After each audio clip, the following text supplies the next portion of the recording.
बोले उमापति महादेव की जय हो।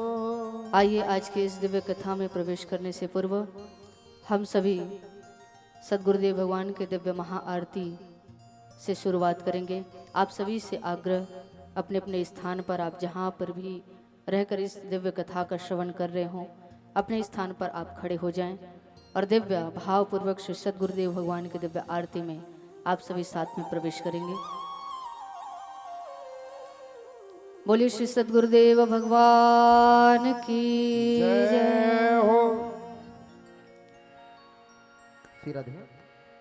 ओम चंद्रमा मनसो जक्षुः सूरजो अजायत श्रोत्राद्वायुश्च प्राणश्च मुखादग्निरजायत महाज्वलन्यै नमः। श्री गुरुर्ब्रह्मा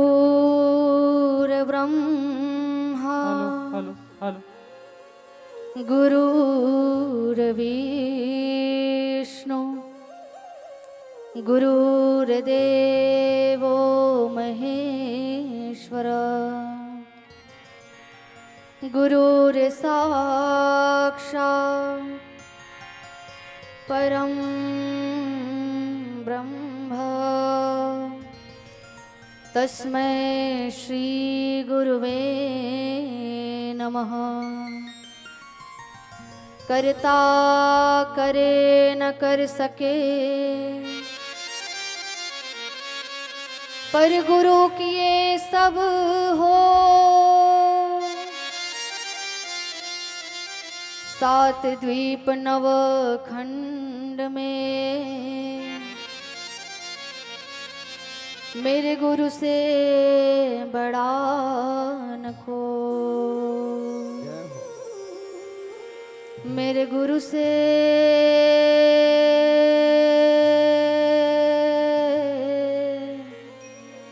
बड़ा न को।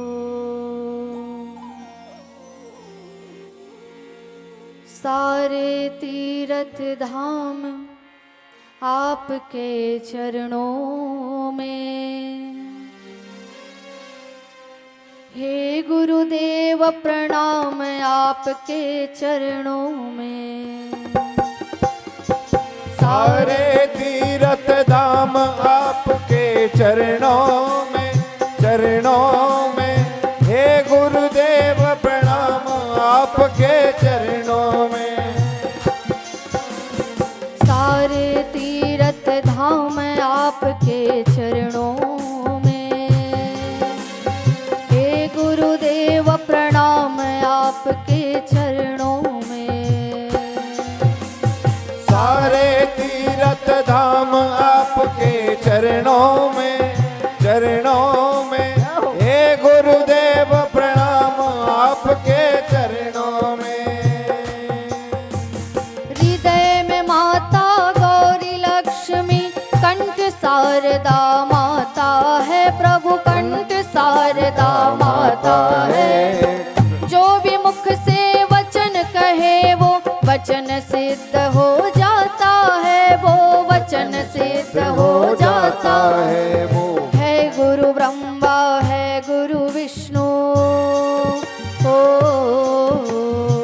है गुरु ब्रह्मा है गुरु विष्णु, है शंकर भगवान आपके चरणों में। हे गुरुदेव प्रणाम आपके चरणों में। सारे तीर्थ धाम आपके चरणों में, चरणों में। हे गुरुदेव प्रणाम आपके चरणों में। जन्म के दाता मात पिता है आप, कर्म के दाता है प्रभु आप कर्म के दाता हैं।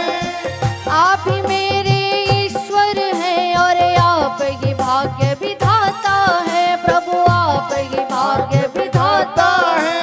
दुखिया मन को रोगी तन को, ओ दुखिया मन को रोगी तन को मिलता है आराम आपके चरणों गुरुदेव प्रणाम आपके चरणों में।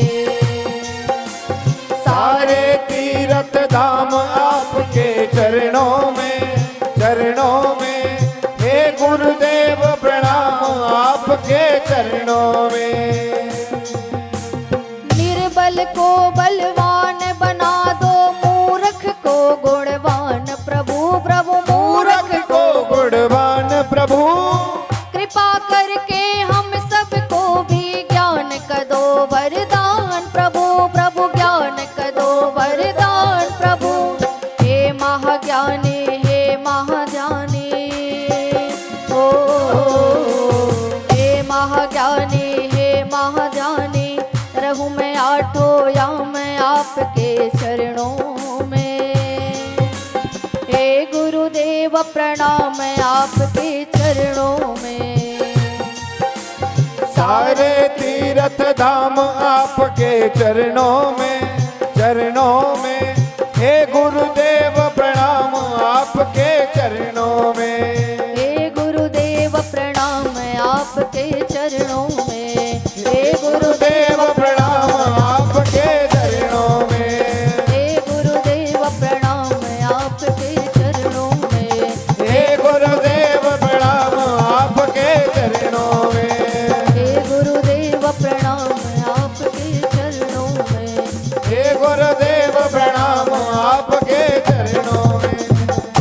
बोले श्री सद्गुरुदेव भगवान की जय। बोले श्री उमापति महादेव की जय हो।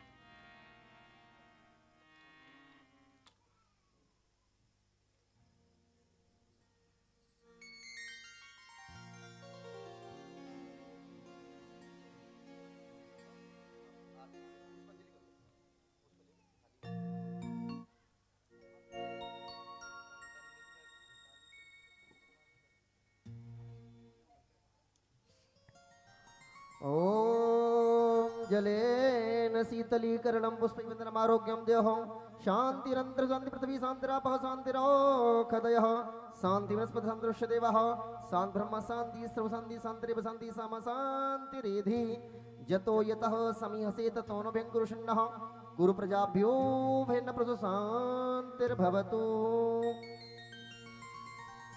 हस्ति पुष्प कृत्वा हरिः ओम जगनेन जगनमयन्त देवास्थानधर्मपथमान्य सन्नः तेहनाकं महिमानः सजन्तत्र पूर्वे साध्याः सन्ति देवाः। हरिः ओम एकदन्ताय विद्महे वक्रतुण्डाय धीमहि तन्नो दन्तिः प्रचोदयात्। हरिः ओम महाग्रजै च विद्महे रुद्रपत्नी च धीमहि तन्नो मा गौरी प्रचोदयात्। हरिः ओम तत्पुरखाय विद्महे महादेवाय धीमहि तन्नो रुद्र प्रचोदयात्। नाना सुगंध पुष्पाणि यथा कालोद्भवानि च पुष्पाञ्जलिर्मया दत्त ग्रहण परमेश्वरः।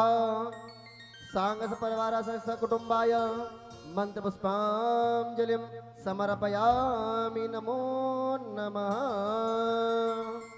शंकर भगवान की जय हो। आज के आनंद की जय हो। धर्म की जय हो। अधर्म का नाश हो। प्राणियों में सद्भावना, विश्व का कल्याण, गौ माता की सेवा हो। श्रीराम राज्य की जय हो। सनातन धर्म की जय हो। सच्चे दरबार की जय हो। अखंड दरबार की। बोल हर हर महादेव हर हर महादेव। दुख हर दालित हर कष्ट हर हर हर महादेव शंभु। आप सभी को सूचित किया जाता है, आप सभी लोग अपने अपने यथा स्थान पर विराजमान हो जाएं। और परम पूज्य महाराज श्री मुखारविंद से कथा श्रवण करें और अपने जीवन को धन्य बनाएं। और एक बार पुनः मैं सभी से अनुग्रह करूंगा, सभी ग्रामवासियों को सूचित किया जाता है, सभी ग्रामवासी सूचित किया जाता है कि आरती हो चुकी है। परम पूज्य महाराज श्री जी आसन पर आसीन हो चुके हैं। आप सभी भक्तजन कथा पंडाल में आकर के कथा श्रवण करें और अपने जीवन को धन्य बनाएं। जय श्री राधे, जय श्री कृष्ण।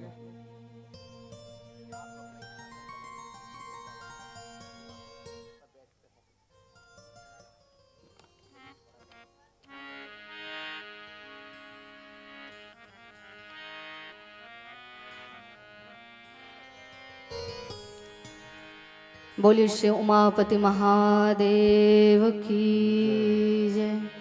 बोलिए श्री सद्गुरुदेव भगवान की जय।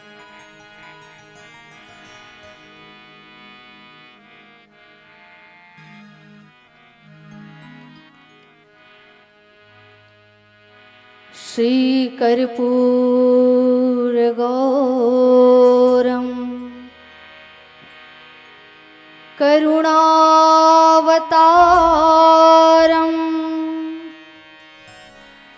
संसार सारम भुजगेन्द्रहारम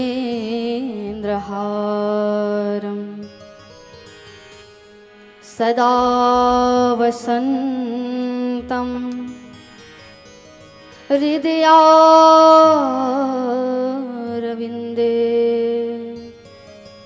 भवं भवानी सहितं नमामि। ॐ जयन्ति मंगला काली भद्रकाली कपालिनी दुर्गा क्षमा शिवा धात्री स्वाहा स्वधा नमोस्तुते।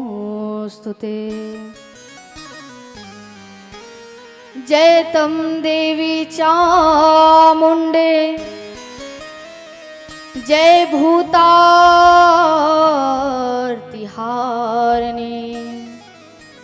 जय सर्वगते देवी कालरात्रि नमोस्तुते। श्री वक्रतुंड महाकाय सूर्यकोटि समप्रभा निर्विघ्नं कुरु मे देव सर्वकार्येषु सर्वदा। बोले उमापति महादेव की जय हो। आइए आज दिव्य बाबा भोलेनाथ के इस दिव्य पावन चरित्र में प्रवेश करने से पूर्व हम भोलेनाथ की दिव्य नाम की संकीर्तन करेंगे। कहते हैं जहाँ जहाँ बाबा भोलेनाथ का नाम का संकीर्तन होता है, नाम का यश का गान होता है, वहाँ पर बाबा भोलेनाथ माँ पार्वती अपने दोनों पुत्र गणेश जी कार्तिकेय जी के साथ अपने गणों सहित विराजमान हो जाते हैं। ऐसे अवघड़दानी बाबा भोलेनाथ के दिव्य नाम का हम सभी मिलकर संकीर्तन करेंगे। बोले उमापति महादेव की जय हो।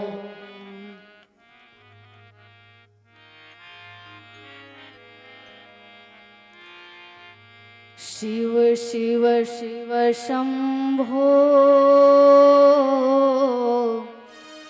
महादेव शंभो। शिव शिव शिव शंभो महादेव शंभो। शिव शिव शिव शंभो महादेव शंभो। शिव शिव शिव शंभो महादेव शंभो शिव शिव शिव शंभो महादेव शंभो महादेव शंभो महादेव शंभो महादेव शंभो महादेव शंभो शिव शिव शिव शंभो महादेव शंभो शिव शिव शिव शंभो महादेव शंभो जय हो शिव शिव शिव शंभो महादेव शंभो शिव शिव शिव शंभो महादेव शंभो महादेव शंभो महादेव शंभो महादेव शंभो महादेव शंभो शिव शिव शिव शंभो महादेव शंभो शिव शिव शिव शंभो महादेव शंभो शिव शिव शिव शंभो महादेव शंभो शिव शिव शिव शंभो महादेव शंभो बोलो शिव शिव शिव सभी गाइए। शंभो महादेव शंभो शिव शिव शिव शंभो महादेव शंभो हर शिव शिव शिव शंभो महादेव शंभो हर शिव शिव शिव शंभो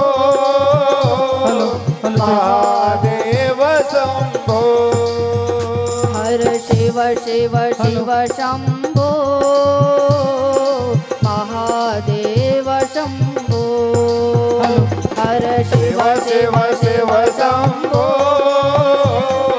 महादेव शंभो हर शिव शिव सभी गाइए बड़े भाव से। शंभो महादेव शंभो हर शिव शिव शिव शंभो महादेव शंभो महादेव शंभो महादेव शंभो महादेव शंभो महादेव शंभो शिव शिव शिव शंभो महादेव शंभो हर शिव शिव शिव शंभो महादेव शंभो जय हो हर शिव शिव शिव शंभो महादेव शंभो हर शिव शिव शिव शंभो महादेव शंभो महादेव शंभो महादेव शंभो महादेव शंभो महादेव शंभो शिव शिव शिव शंभो महादेव शंभो शिव शिव शिव शंभो महादेव शंभो शिव शिव शिव शंभो महादेव शंभो शिव शिव शिव शंभो महादेव शंभो